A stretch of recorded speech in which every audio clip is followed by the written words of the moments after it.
You're watching a recap from Investor XP, the show that covers investing for gamers. Check out the video description for details. It is Friday, May the 19th, and we've got a great show for you today. We're going to be talking about a stock purchase that I just made this morning for the kids' portfolio, so we'll let you know what that is. A new game is coming out for the Nintendo Switch that looks pretty good. I'll let you know how to invest in that. We're going to take a look at the news and some opinions on that, what's going on in the news lately. And finally, we'll look at the top 100 RPG games from GameInformer. And is there a stock trade in that article? We think so, but we'll find out. So that's what's coming up if you're watching live, and each of those is going to be a video posted up today on YouTube. Check them out. GameInformer did a top 100 RPGs of all time. Now, a lot of sites, they'll do these top 100 RPGs of all times, and they're always an interesting read. I like RPG games, but GameInformer did one, and I really liked it. They did a little extra with it that helps out investors. So let me pull up the list here that they have. Problem is I get GameInformer. I get the paperback, like thumbing through it. It's a nice reward piece that you get when you sign up for GameStop's Power Rewards thing. You get that free, and I opt for the paperback because it's nice to thumb through. But they have the list here. Where is the list? I had the list.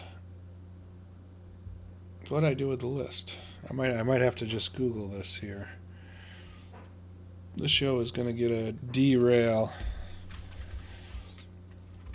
Former top 100.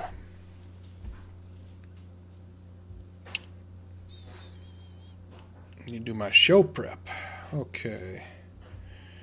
100 RPGs. There we go. There we go. Always a controversial list. As you can see, people generally call these lists bullshit. There's always heated debates back and forth, but they actually had a number 0 in the actual article, which was Dungeons and Dragons, and they said basically none of these would happen. But some interesting picks here. Elder Scrolls is number 1. Fantastic role-playing game, hard to argue. Final Fantasy VI is probably, to me, deserved of number 1. It was literally so groundbreaking for the system that it was on. You could play it today. The story just keeps you going with it. For the Super Nintendo, it just really pushed the system. Absolutely, I mean, it was just absolutely fantastic. It's hard to argue either way with a lot of these. I mean, World of Warcraft, where do you put that in? It was such a groundbreaking game. Other ones, Ultima Online, I mean, paved the way for a lot of things. Diablo, LAN parties with Diablo. I mean, it's Final Fantasy IV on the Super NES was really one of the ones. And yeah, there's, pull that up. Chrono Trigger and Secret of Mana, absolutely. The Super Nintendo had some really great ones on there. I don't know about Ultima 7. I didn't like when they went to that top-down thing, but Neverwinter Nights on there. I think, yeah, even Zelda Breath of the Wild made the list. Some of the Dragon Quest ones I think maybe should have been higher. But it's always cool to kind of go through these and look at the list. Pool of Radiance was, I remember playing that on the Apple II. It was so crazy. Might and Magic, I don't know about that one, but the original and the second one, again, I played those on the Apple II. They're really, really groundbreaking. And you'll see a lot of these titles on everyone's top 100 RPG list. I think IGN just did one. So, what can you make an investment move off of this? The list itself, usually you don't get a good idea for investment off it. You can look at the games and who publishes them, but Game Informer did us all a big favor with this, as they put some numbers to these games, and very interesting. They went by the publisher, how many they had. So they did the work for us and broke it down. And you can see Square had the most. Square Enix had the most on the list. And Final Fantasy had the most by franchise. And we are bullish on Square Enix stock. We just purchased that not too long ago.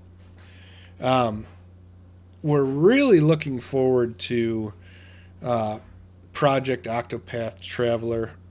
We think Square is going to benefit ton from the Nintendo Switch and it being region free. So you're going to get a lot of games that you normally wouldn't. You're going to be able to play them without modding your system and things like that. So Square, it came out the winner of the Game Informer Top 100 list based by the numbers, and we really like it as an investment. So they're up a little bit today. They've been up since we bought them. I think as E3 comes around, they're going to have to show us Project Octopath Traveler E3. I think there's a lot of people that, they played the Chrono Trigger, they played Secret of Mana, they remember Final Fantasy VI. There's a lot of buzz behind getting a Super NES Classic this holiday season or something. And those are the type of games people want. They want those classic, timeless RPGs, and I believe Square is going to capture that with their Project Octopath Traveler. I think they're going to see some big sales increases over at Square. Final Fantasy always sells very well. They just need a couple of more to pump out there. If Dragon Quest ever catches on in the U.S., that'll be huge, as big as it is in Japan. Really keeping an eye on Square. We made an investment in them for the kids' portfolio. I think it's going to pay off. Let me know what you think in the comments below. So that's it for today's show. I want to thank everyone for watching. Thank you for the comments. Thank you for the feedback. Really trying to grow the channel, so subscribe if you haven't already. Send me your stock picks. We like showcasing viewer stocks. We'll do that once in a while. Let me know your opinions on things. You can see the screen behind me to contact the show. We are done for the week, and we will see you Monday. Thank you for watching.